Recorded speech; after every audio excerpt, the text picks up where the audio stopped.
വർദ്ധിച്ചു വരുന്ന വന്യമൃഗ ഭീഷണി തടയുവാൻ വനംവകുപ്പ് അടിയന്തരമായി നടപടി സ്വീകരിക്കണമെന്ന് CPI സംസ്ഥാന കൗൺസിൽ അംഗവും മുൻ MLAയുമായ ES ബിജിമോൾ ആവശ്യപ്പെട്ടു.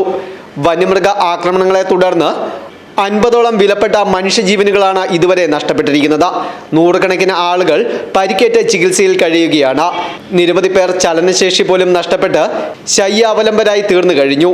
അനവധി വാസഗ്രഹങ്ങൾ തകർക്കപ്പെട്ടു.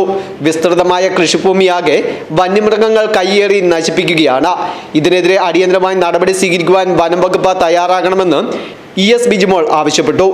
കാര്യങ്ങൾ അത്രമാത്രം നമ്മളിൽ ഭയാശങ്ക ഉണ്ടാക്കുന്ന കാര്യങ്ങളാണ്. ദൈനംദിനം ജീവനുകൾ പൊലിഞ്ഞു വീഴുകയാണ്. വന്യമൃഗ ആക്രമണങ്ങളുമായി ബന്ധപ്പെട്ട് വാർത്തയില്ലാത്ത ഒരു സമയവുമില്ല. അത്രമാത്രം ആക്രമണങ്ങൾ, വന്യജീവി ആക്രമണങ്ങൾ ദൈനംദിനം ഉണ്ടായിക്കൊണ്ടിരിക്കുകയാണ്. ഇപ്പൊ കിട്ടിയിട്ടുള്ള കണക്കുകൾ 46 ജീവനുകളാണ് ഇതിനോടകം പൊലിഞ്ഞിട്ടുള്ളത്. ദൈനംദിനം വ്യത്യസ്തങ്ങളായി വന്യമൃഗങ്ങൾ, അത് കടുവയായാലും പുലിയായാലും ആനയായാലും കരടിയായാലും, ഇപ്പോൾ കരടിയുടെ ആക്രമണങ്ങൾ പെരുകുന്ന ഒരു സമയമാണ്.